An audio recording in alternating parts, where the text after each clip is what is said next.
अब आपके लिए एक खुशखबरी है, कैंसर हर स्टेज में लाइलाज नहीं रहता है। एडवांस स्टेज में जब ये कैंसर मिलता है तो केवल 27% चांसेस होते हैं कि वो 5 साल तक जीवित, पर उनको गलत सलाह देने वाले भी मिलते कि कैंसर हो गया तो अब केवल मृत्यु निश्चित है। ऐसा नहीं है। नमस्कार दोस्तों, रोज लाखों की तादाद में लोग उठते हैं और उन्हें ये नहीं पता होता कि उनके शरीर में एक साइलेंट किलर, कैंसर के नाम का साइलेंट किलर उनके शरीर में पनप रहा है। मैं डॉक्टर सुहास कीर्ति सिंगला, एक कैंसर विशेषज्ञ होने के नाते अपनी ये एक ड्यूटी समझता हूँ कि किस तरीके से आप तक कैंसर के बारे में अवेयरनेस को पहुँचाया जाए, आपको जागरूक किया जाए और आपको इस खतरनाक बीमारी से बचाया जाए। तो अगर नंबर्स की बात करें, हमारे देश में अप्रॉक्सीमेटली हर साल 13 लाख से भी ज़्यादा मरीज कैंसर से प्रताड़ित पाए जाते हैं। नए कैंसर के मरीज उत्पन्न होते हैं और जो चल रहे हैं वो चल ही रहे। पर इसमें एक अच्छी खबर भी है,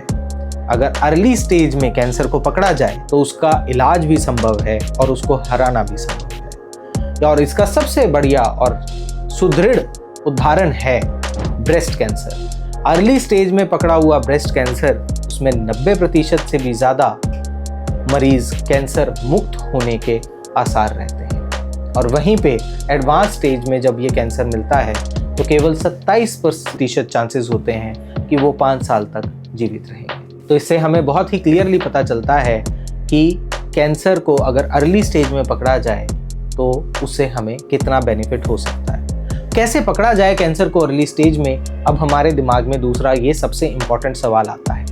कैंसर को अर्ली स्टेज में पकड़ने के लिए सबसे इम्पॉर्टेंट है आपका जागरूक होना।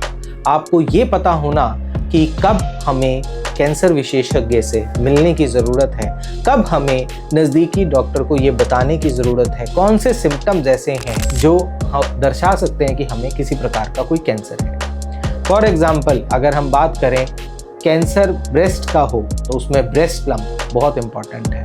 लंग्स का हो तो उसमें खांसी, बलगम, लंबी बल्क वाली खांसी जिसमें खून आने लगे, वो बहुत इम्पॉर्टेंट है। अननेसेसरी कोई वज़न घट जाना, आप नहीं चाह रहे हैं बट आपका वज़न घटता चला जा रहा है, भूख कम लग रही है, शरीर में अननेसेसरी कमज़ोरी आ रही है, थकावट रहने लगी है, तो ये सब सिम्टम हो सकते हैं जिनमें आपको हो सकता है कि आपके शरीर में कोई कैंसर पनप रहा हो।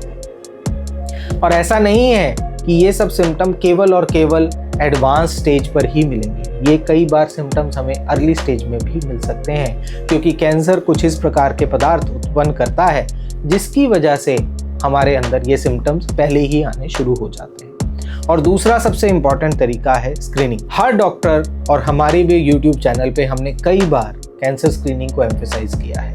कैंसर स्क्रीनिंग एक बहुत ही इम्पॉर्टेंट टूल है। आज की डेट में बरगलाने वाले बहुत बैठे हैं जो आपको ये कहेंगे कुछ नहीं होता स्क्रीनिंग से, कुछ नहीं पता चलता, पर साहब ऐसा नहीं है। अमेरिका में आज की डेट में ज़्यादातर कैंसर अर्ली स्टेज में पकड़े जाने लगे हैं और कारण केवल एक, उनकी इंश्योरेंस पॉलिसी के अंदर रेगुलर मेमोग्राफी एक पार्ट एंड पार्सल है और उसके बिना उनकी इंश्योरेंस अप्रूव ही नहीं होती है। और आपको पता है कि वहाँ पर हर मरीज को अपना इंश्योरेंस कराना कितना कंपलसरी है। तो इस तरीके से उन्होंने कहीं ना कहीं मेमोग्राफी को एक एसेंशियल पार्ट बना दिया। स्मोकर्स के अंदर LDCT, low dose CT scan को एक एसेंशियल पार्ट बना दिया और इससे उनको अर्ली स्टेज कैंसर की मिलने लग गई है। अब लंग कैंसर, जिसमें हमें ज़्यादातर मरीज जो उनसे थे वो एडवांस स्टेज के ही मिलते थे, अब अर्ली स्टेज पे अमेरिका में मिलने लगे हैं और उनको ऑपरेट करके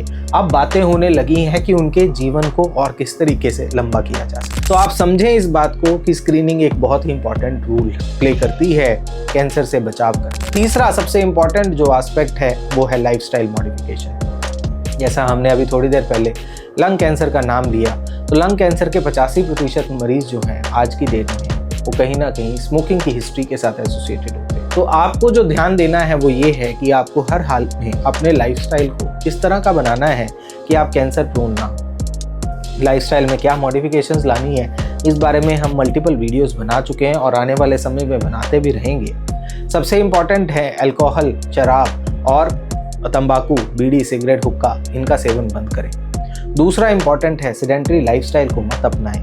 भागने दौड़ने की, एक्सरसाइज करने की आदत को ज़रूर अपनाएं। खाने की अपनी हैबिट्स को इम्प्रूव करें, ताज़ा पका हुआ खाना खाएं, कच्चे फल फ्रूट खाएं और प्रोसेस्ड फूड को अवॉइड करें। तो इन सब बातों से अगर हम अपने जीवन को परिपूर्ण करते हैं तो हमारे कैंसर होने के चांसेस कम होते चले जाते हैं। और अगर हम बात करें कि कैंसर को अर्ली डिटेक्ट करने से आपको कितना बेनिफिट होगा, उसके बारे में बहुत सी वीडियोस हमने भी बनाई हैं और बहुत सी वीडियोस आपको इंटरनेट पे और भी मिल जाएंगी, जिसमें आपको देखने को मिल सकता है कि कैंसर को अर्ली स्टेज पे पकड़ के कैसे उसको बड़े आराम से हराया जा सकता है।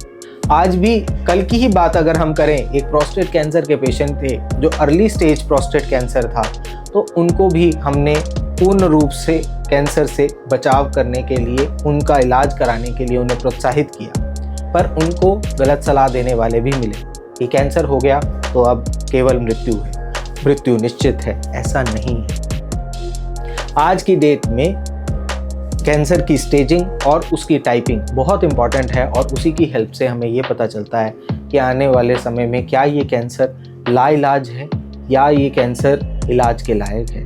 बट अब आपके लिए एक खुशखबरी है, कैंसर हर स्टेज में लाइलाज नहीं रह गया है। हर स्टेज में कुछ ना कुछ इलाज कैंसर का संभव है। पूर्णतः खत्म होगा कि नहीं वो डिपेंड करेगा कि उसने किसी और ऑर्गन को कितना इन्वॉल्व किया हुआ है। तो ओवरऑल बात करें तो कैंसर का इंसिडेंस बढ़ता चला जा रहा है, बट वहीं पे कैंसर के इलाज भी बढ़ते चले जा रहे हैं। तो अपने आप को कैंसर से बचाएं और अपने बचाव के साथ साथ अपने आसपास वालों को भी इस बारे में अवेयर करें। उनको भी कैंसर वैक्सीन्स के बारे में बताएं, स्क्रीनिंग के बारे में बताएं। अगर पॉसिबल हो तो इन वीडियोस को शेयर करें। जिन लोगों को, स्पेशली जो 40 अबव फीमेल्स हैं, 50 अबव मेल्स हैं, जिनको स्क्रीनिंग प्रोग्राम में एनरोल होना चाहिए, उन तक ये ऐसी वीडियोस पहुंचें और वो अपना कैंसर से बचाव कर सकें। आशा करते हैं कि आपको कैंसर से बचाव करने के लिए हम कुछ अच्छी बातें बता पाए होंगे और कुछ जागरूकता कैंसर के प्रति आप तक ला पाए होंगे और आगे भी इसी कोशिश में, इसी कवायद में लगे रहेंगे। धन्यवाद।